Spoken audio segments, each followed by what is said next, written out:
Antes de pasar a las preguntas que vamos a hacer con Nati, creemos que amerita que si quieren contestarse, comentarse, pueden hacerlo. Así que les paso el micrófono a quien quiera hacerlo. Primero, viene a aclarar que es Paul Preciado, ¿sí? No es ella, es él. Tenemos una ley de identidad de género, es muy importante el reconocimiento de la identidad de género. Y por otro lado, por favor, no continuemos con la estigmatización del trabajo sexual, digamos.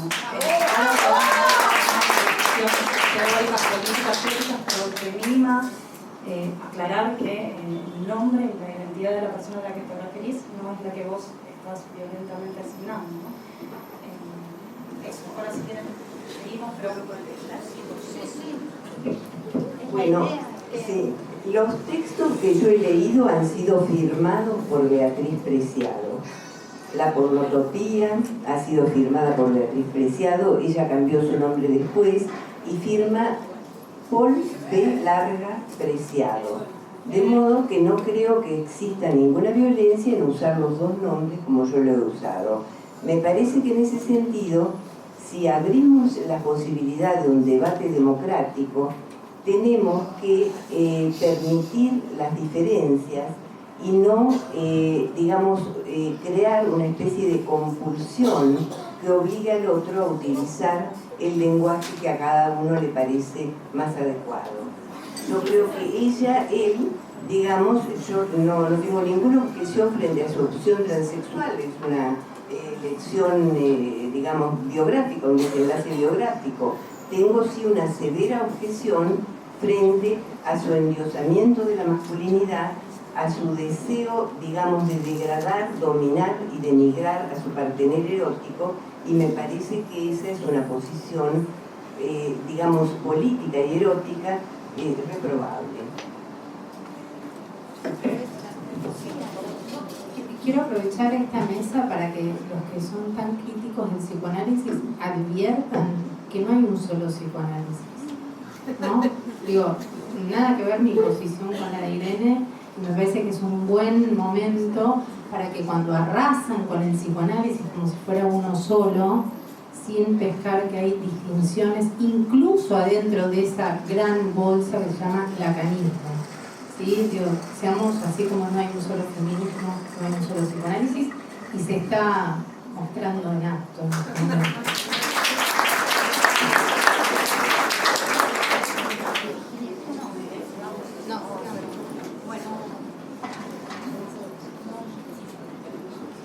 Alexandra, ¿una pregunta? Sí. ¿Presente? Del más allá, que lo llaman. En tu libro Psicoanálisis por una erótica contra natura, decís que las consignas como si duele no es amor te resultan parte de un discurso religioso autoritario, que es también lo que comentaste hoy en tu exposición. Quería pedirte si pudieras ahondar un poco más en eso, y también, si querés, vincularlo con el amor romántico, sí, que también tiene su costado religioso, sí, en relación al sometimiento, al sacrificio y demás. No, en principio debo decir que coincido con Virginia cuando dice que que no se trata de no estamos diciendo que debe doler el amor, eso me parece que se escucha, ¿no? Sino que nos oponemos, digo en plural porque me parece que coincido punto por punto, que hay que interrogar esas consignas porque terminan siendo prescriptivas y disciplinadoras, y en nombre de justamente cuestionar discursos disciplinadores que yo puedo entender que provengan del poder, lo que no puedo entender es que provengan de movimientos supuestamente emancipatorios. Digo, a mí me parece que se termina replicando lo que hace el poder, que es regular nuestro cuerpo, regular nuestro deseo, pretender que el deseo no incomode al poder, sobre todo. Aunque a veces, porque por supuesto el poder no es igual en cada época. En ese punto me parece que el asunto es pescar incluso, yo diría, la enunciación de esos discursos, porque no es solo el contenido, sino el lugar desde el que se pronuncian, que es un lugar de levantar deditos y erigir moralismos. Lo vemos en el tipo de discusiones que no se dan, porque no se dan esas discusiones con ese tipo de narrativas. El amor romántico no tengo mucho que decir más que me alegro que esté cayendo, supongo que no habrá caído del todo, que tenemos que seguir pensándolo, que uno no está exento, digo, ¿no? Porque hace poco creo que fue Tomás Abraham que decía, cada vez que alguien habla de disciplinamiento cree que no está disciplinado, ¿no? Que uno está fuera de eso. Por supuesto que uno también está disciplinado, y el asunto es no cambiar un disciplinamiento por otro. No sé cómo se hace, de verdad que no sé cómo se hace para mantenerse afuera, porque dado que uno ocupa lugares de poder y está en instituciones, y estamos, ¿no? Esto como ustedes decían al principio, de cómo la práctica de la palabra por fuera de la institución pone en acto otra enunciación. Yo quiero creerlo. Y sí, me parece que en el punto en donde la cuestión no termine siendo un consignismo vacío, porque a veces lo que a mí me parece es que las consignas ¿no? Es como, hay que gritarle al poder. O sea, ¿por qué me están gritando a mí cómo coger y no le estamos gritando al poder cómo hace para regular nuestros cuerpos? ¿No? Como digo, girar la cabeza, porque el asunto es, por supuesto no estoy hablando de la violencia, no estoy hablando más acá de la violencia, porque si es la violencia no hay mucho para debatir, estamos en contra, ya está. Digo, estamos tratando de pensar este tipo de consignas que circulan entre nosotros o entre pares, diría, si es que existe tal cuestión, que terminan produciendo culpa, frustración, y terminan produciendo personas que quieren entonces adecuarse a esos nuevos modos, que son, creo que lo dije de alguna manera, o sea, son prescripciones que no dejan de poner en juego el ejercicio de un poder. No digo que sea posible no ejercer, digo, y el ejercicio del poder en sí mismo no sé si es un problema, digo que hay que interrogarlo. Y, no sé, me parece que el asunto es no cambiar una normativa por otra, ¿no? No sé, me resulta difícil, pero creo que este tipo de mesa propicia eso, que ustedes toman efectivamente, ¿no? En cada uno de los encuentros consignas que se solidifican y se coagulan y después se repiten, cuando además una vez que se coagularon, porque para eso están, ¿no? Para hacer estereotipos y coagulación en el sentido que ya nos interrogan, pasa lo que también decía Virginia, que es no todos los dolores son iguales, no todos los placeres son iguales, no todo, ¿no? Entonces también hay que interrogar qué querríamos decir con eso que dice si duele no es amor, ¿no? Entonces también interrogar los dolores, porque obviamente no son todos iguales, pero me parece que el asunto es la enunciación, o sea, mientras no se prescriba eso, podemos seguir pensando. Y acuerdo con Virginia en esto que dijo, que me gustó mucho, y justo hoy leí algo, que es que pensar es parecido al amor en el punto en donde nos hace vacilar, nos hace caer de ese lugar de certeza en la que más o menos caminamos todos los días, que creemos quiénes somos, que pensamos que sabemos, que no estamos disciplinados, que somos buenos y que le tenemos que levantar el dedo a los que son malos.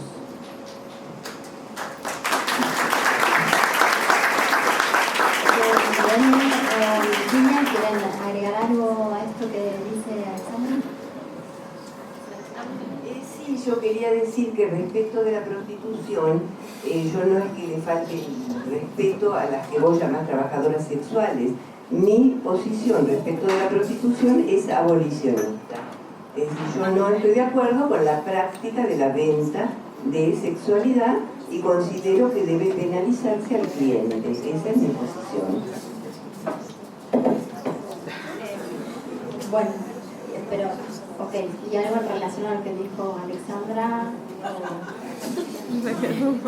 Bueno, sí, a ver si puedo ordenar un par de ideas en diálogo también con lo que vos señalás, Alexandra.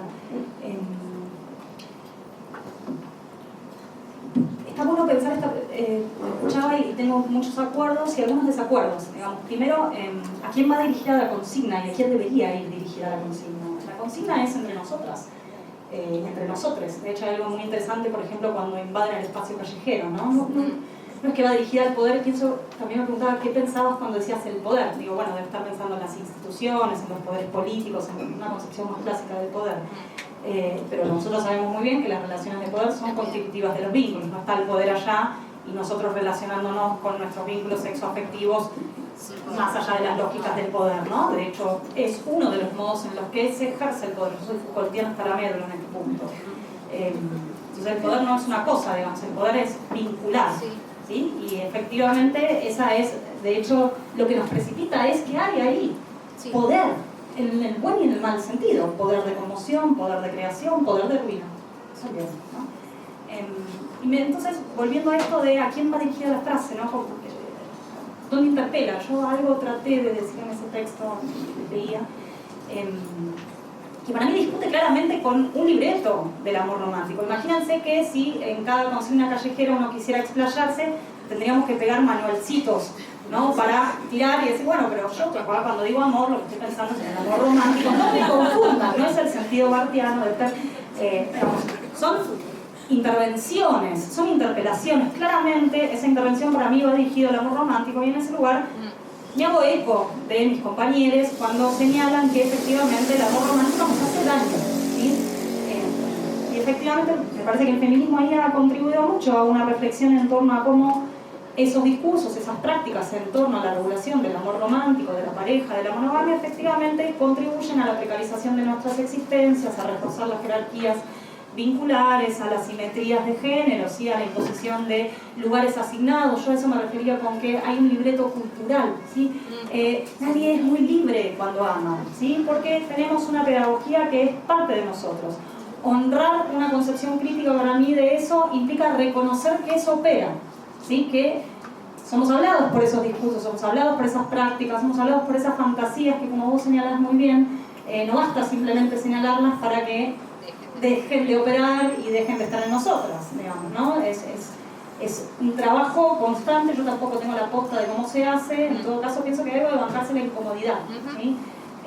Entonces me parece que está bueno ahí reconocer algo y después seguir pensando, porque para eso estamos, para eso pensamos, para eso nos juntamos, ¿no? Y efectivamente me parece que cuando esa consigna, digamos, entra como en un murmuro que se repite, se atonta a veces, ¿no? Una cosa es en su discusión, insisto, con el libreto del amor romántico, y otra cosa es pensar que lo que se está haciendo es, como vos muy bien decís, y ahí acuerdo con la preocupación, se instituye un nuevo ideal amoroso. Por ejemplo, un ideal amoroso que no duele, ¿sí? Un ideal amoroso que yo creo que, y vos lo decías, y es una de las cosas que a mí me interesa mucho, cómo empieza a operar la figura del consentimiento y la ausencia de dolor. Para mí esas son dos de las líneas que circulan medio fuertemente en torno a estos nuevos ideales amorosos. No tiene que doler, si duele no es amor. Creo que sobre eso nos explayamos todas, más o menos, ¿no? Bueno, yo renuncio a la vida, digamos, ¿no? No habría que... vivir es un poco arriesgarse a que nos duela, ¿no? A que nos duela, nos incomode, nos tense, y otras cosas más por suerte también. Desaprender esa pedagogía para mí abre a la posibilidad no solo de una reflexión de otros encuentros eróticos, afectivos, en términos generales amorosos, pero insisto, en un sentido más amplio, sino también para mí a repensar si justamente el único dolor es ese dolor al que refieren, por ejemplo, las consignas a las que bancamos en ese lugar, o hay otro modo de pensar el dolor.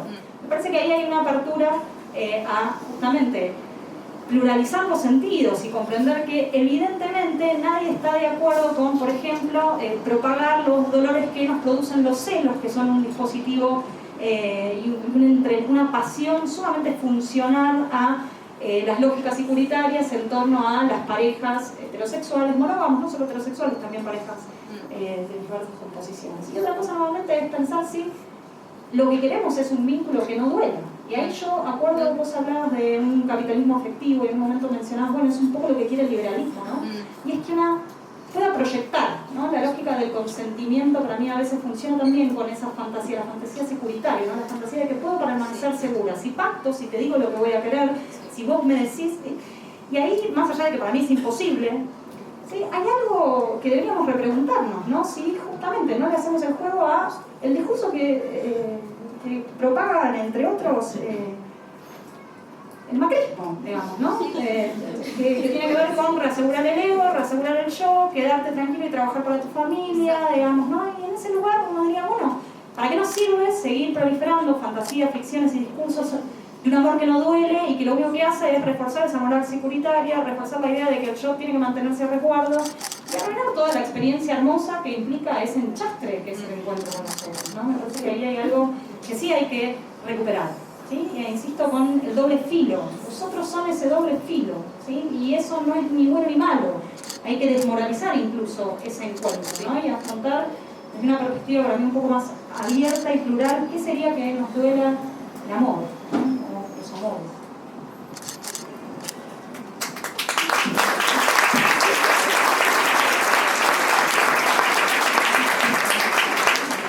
Bueno, una pregunta para Irene.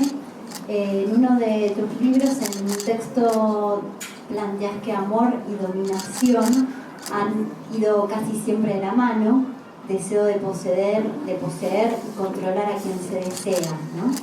Eso es algo que vos enuncias en un texto. La pregunta es, si crees que esta relación entre amor y dominación puede dejar de existir, digamos, al incorporar estas nuevas formas de relacionarse hoy sexoafectivamente. Y yo creo que hay una búsqueda. Lo que yo acabo de plantear es que existe una tensión antagónica entre el hecho de que el germen arcaico del amor es asimétrico e implica una profunda dependencia, una dependencia total prácticamente del infante con respecto de la madre. Esa dependencia después ha sido invertida en los arreglos de las relaciones amorosas heterosexuales. Porque ¿qué hace un hombre cuando corteja a una mujer? Lo primero que hace es la invita a cenar, si tiene plata, ¿no? Y entonces, es decir, invierte la relación de alimentación originaria. Se coloca el hombre, usurpa de algún modo el lugar de la madre, alimentando a la mujer para cortejarla. Entonces, lo que se han logrado por momentos son inversiones de esa relación asimétrica originaria. Y en este momento hay una búsqueda, un anhelo de paridad en las relaciones entre los géneros, pero es un anhelo de difícil logro. Yo aspiro a eso, lo mantengo como un ideal organizador, digamos, de mi proyecto de pensamiento, pero reconozco que es dificultoso. Yo, por ejemplo, soy bastante escéptica respecto del concepto que plantea Anthony Giddens acerca de la pura relación. Él plantea que en este momento, por primera vez en la historia, es posible que se establezcan relaciones puras entre las personas, o sea, solo por el gusto de relacionarse, que no estén, digamos, regidas por las leyes de la alianza, por las estrategias de los linajes familiares, por los arreglos económicos. Es cierto que eso no tiene la misma vigencia que tenía en la época de los matrimonios concertados, pero la relación no es nunca pura, porque siempre el otro tiene alguna clase de valor de mercado. Es decir, siempre el otro es más rico o más pobre, es más culto o más ignorante, es más inteligente, más sabio o menos. Es decir, siempre hay una tensión en torno del poder, un juego de poder en las relaciones amorosas que es en algún sentido inevitable. El asunto es cómo podemos jugar ese poder al interior del amor de manera que no cristalicen en relaciones de opresión. Y eso se está buscando, pero todavía no se ha logrado. ¿Alguna de ustedes, Alexandra o Virginia, quieren comentar algo? Yo simplemente, una cosita que sí, quizás me expresé mal con que al poder, y sí, claro que circula el poder y también hay que digamos, cuestionar, por eso decía, los propios lugares de poder que uno ocupa y las relaciones, o sea, por eso, interrogar, digo eso, ¿no? Al menos, no estar tan tranquilos que uno no, por supuesto, sí, de acuerdo. Bueno, Virginia, una pregunta. Vos en uno de tus libros, que es en La ética tortillera, ahí planteas que como que hay cierta desigualdad, ¿no?, que se da entre los hombres y mujeres bajo el contrato social. Y la pregunta es, digamos, si crees que eso opera del mismo modo en parejas homosexuales o en parejas, digamos, diversas. Sí, esa es una idea que señala para mí con mucha claridad Monique Wittig, que es una teórica francesa, lesbiana, materialista, la queremos. que hace una relectura del contrato social y dice que el contrato social es un contrato heterosexual, ¿sí? Si quieren, la letra chica del contrato social es que son sujetos heterosexuales los que contratan. Es como el contrato del contrato, ¿sí? Y que eso supone la asignación de lugares a partir de la distinción. Ella tiene una matriz muy marxista feminista, va a decir, de la clase de las mujeres y la clase de los varones, que implica justamente una asimetría y el modo en que efectivamente el matrimonio sostiene hacia el contrato heterosexual y garantiza relaciones de poder y de dominación y básicamente expropiación del trabajo productivo y reproductivo de las mujeres. Y más allá de ese esquema marxista y feminista, que es interesante para pensar, ¿sí? La figura del contrato social es una figura mítica, tiene que ver con, y ella lo dice muy claramente, los modos en que nos organizamos socialmente, una especie de contrato tácito, implícito que mantenemos todos. Y Wittig señala, la recupero porque me va a servir para decir algunas cosas en torno a tu pregunta, dice que las lesbianas, dice, bueno, no son ni varones ni mujeres, porque no ocupan el rol social que les ha sido asignado por ese contrato heterosexual. En ese sentido, dice, son fugitivas de su clase. Dice, no son mujeres ni en el sentido ideológico, ni político, ni económico, porque justamente fugan del contrato matrimonial. Y lo interesante ahí no tiene que ver tanto con la sexualidad, sino justamente cómo, en todo caso, esa sexualidad abre a otros modos de vivir el mundo. Estás obligada a vivir de otra manera, digamos, ¿no? Y en ese sentido yo creo que hay algo muy interesante de las experiencias de fuga, lo pienso en el lesbianismo, pero no es para nada privativo del lesbianismo. Creo que las comunidades de la disidencia sexual tenemos una interesante historia en términos de lo que implica correrse de esos lugares asignados y la posibilidad que se abre en ese lugar. ¿Sí? Hay algo potente en las experiencias del fracaso y del corrimiento, digamos, en moverse de ese lugar asignado. Para Wittig y para mí tuvo que ver con el lesbianismo. Cada uno se fijará dónde siente que hay algo de esa experiencia de la fuga, del fracaso, del corrimiento. Me parece que eso abre a lugares de exploración. Esto no quiere decir que las lesbianas, las mujeres cis y trans, las personas no binarias, etcétera, etcétera, no estemos transidas por esos libretos culturales y no estemos afectados por esos mismos dispositivos que rigen y regulan las prácticas heterosexuales. El romanticismo es un buen lugar para ver esa aporía. Por un lado, cómo nos fugamos, y por otro lado, ver que esos discursos siguen teniendo una eficacia, por ejemplo, en el interior de nuestras comunidades, ¿sí? El deseo del amor romántico es un deseo del que no estamos exentas las lesbianas por no haber entrado en contrato matrimonial con los varones, digamos. Eso es algo que nos interpela. Yo diría que hay una tensión, que en un lugar efectivamente hay algo que se desarma y que eso es interesante, pero por otro lado, los roles justamente y los modos de reencarnar esos libretos culturales tan sesgados y tan constrictivos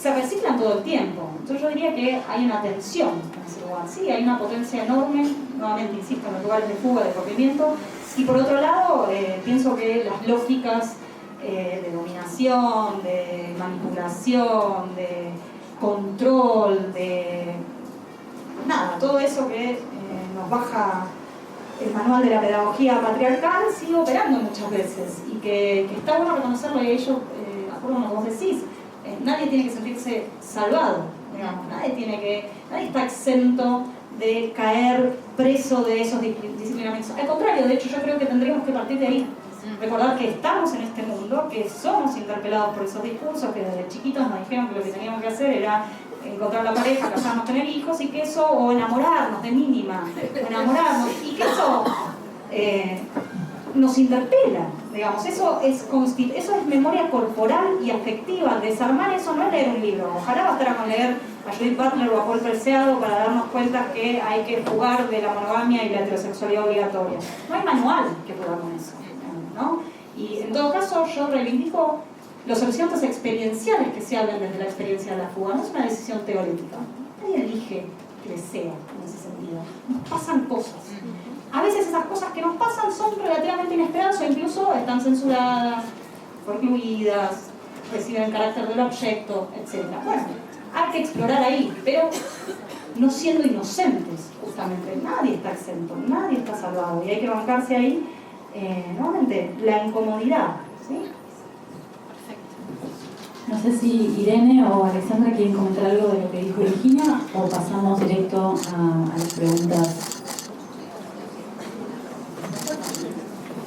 Entonces, les pedimos a quienes quieran preguntar que se acerquen al muchacho que está ahí parado.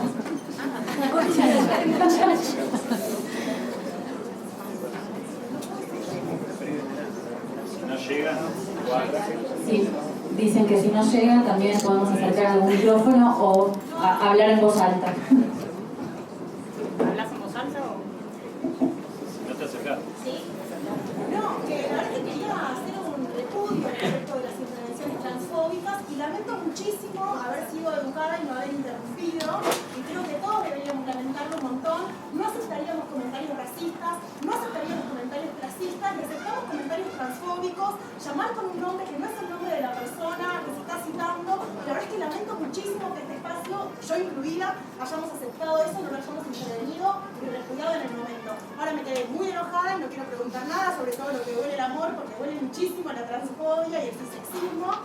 Y sigamos con el conversatorio respecto a los temas que nos competen. O sea, tampoco me parece que está bueno quedarnos ahí, pero la verdad es que me parece que tendríamos que haberlo repudiado en su momento, y lamento no haberlo hecho y lamento que no lo hayamos hecho todos. Y agradezco las intervenciones que hubo en la línea de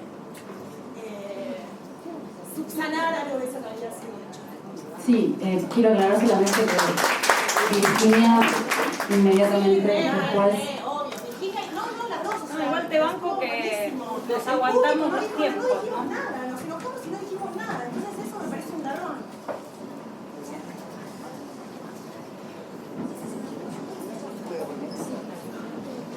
Bueno, como claramente esto me interpela en cuanto a mi intervención, yo deseo, sí, me queda claro, yo deseo contestar y aclarar que mi posición en lo absoluto es transfóbica. Es absolutamente transfóbica. Bueno, yo escuché que vos considerás que es transfóbica, No es relativo, no es más que una opinión. quisiera tener la oportunidad de explicar que Es muy liberal.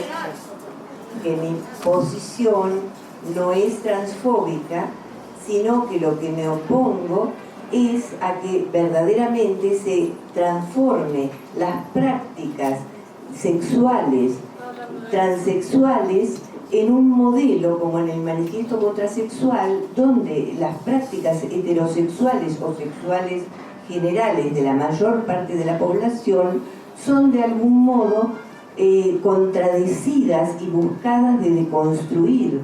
Yo no estoy de acuerdo con esa posición. Un momentito, quisiera, yo termino de hablar y después te escucho. Lo mismo respecto de la alusión a Monique Wittig. Monique Wittig propone que el sujeto del feminismo sea la lesbiana. Habemos un montón de... Sí, la lesbiana en lugar de la mujer. Es decir, propone que el sujeto del feminismo sea la lesbiana. ¿Por qué? Porque considera que eso que llamamos la mujer es una construcción histórica producto de la subordinación femenina y de la dominación masculina, por lo menos es lo que yo entendí en mi lectura. Ahora, resulta que existimos muchas feministas que no somos lesbianas. Yo simplemente estoy reclamando nuestro derecho a existir, porque de otra forma vamos a caer, permítanme, vamos a caer en lo que planteaban en Psicampó, por ejemplo, en Psicoanálisis y Politique, las francesas, que llamaban a las mujeres heterosexuales colavoz. Las llamaban colavoz hablando de que eran como colaboracionistas. ¿Por qué? Porque aludían a la heterosexualidad como ser colaboracionistas con el invasor nazi de Francia. A mí, ¿qué quieren que les diga? Me parece una exageración, una barbaridad. Pido la palabra. A ver, para ordenar un poquito, a Irene Meller, de hecho la hemos invitado porque es una referente dentro del ámbito del género de la Facultad de Hecho de Psicología, y ha tenido... bueno, ha tenido un momento, ¿por qué la invitación? ¡No duda! Esperen, en los libros, En la Facultad de Psicología no hay género. a ver, en los libros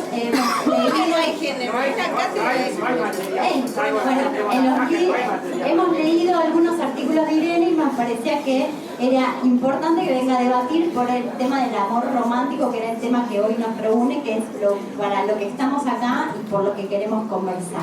Aclaro por qué desde la mesa hemos invitado a las personas que hemos invitado, como hemos invitado a Virginia y a Alexandra, porque vienen trabajando sobre el tema del amor romántico y la idea era que puedan conversar y que podamos armar un debate. Y está bárbaro, digamos, que esto suceda y apoyo, digamos, que esto suceda y me parece genial que esto suceda. De hecho, por eso al comienzo dije que estaba bueno que sea fuera de una institución, fuera de lo académico y hacer un conversatorio en un espacio público. Así que simplemente desde la mesa quiero como aclarar eso. Sí me gustaría volver, digamos, al tema de hoy, que es el tema de si el amor duele, y que sigamos, digamos, y dar obviamente lugar a este repudio, lo que fuera, digamos, está muy bien que lo puedan plantear, ¿sí? Pero también tratemos de poder continuar un poquito con el conversatorio. Perdón, ¿puedo ir con una cosa? Sí, claro. Que primero quisiera bancar a la compañera y segundo que no tiene que ver con la pregunta, pero solamente algo cortito. Duele que vaciemos de sentido las palabras democracia y las palabras fascismo también. Por favor, o sea, seamos responsables con lo que decimos y en todo caso ser un poco más específicas, porque me parece que no es todo lo mismo y que no se puede vaciar y barrer todo. Bueno, muy bien. En relación con la introducción de Irene. Sí, bueno, perfecto. Digo, si tratemos de continuar con el conversatorio y los que realmente quieran opinar y decir algo, ya sea un repudio o como la compañera acá que quiera aclarar eso, bienvenido también. Digo, me parece que lo público que sea acá, digamos, en la Paz Arriba, un espacio público, es para que también esto suceda, ¿sí? Pues son discursos con los que nos encontramos todo el tiempo y está bueno que podamos escucharnos y debatirlos y cuestionarlos también. ¿Quién quiere hacer próxima pregunta?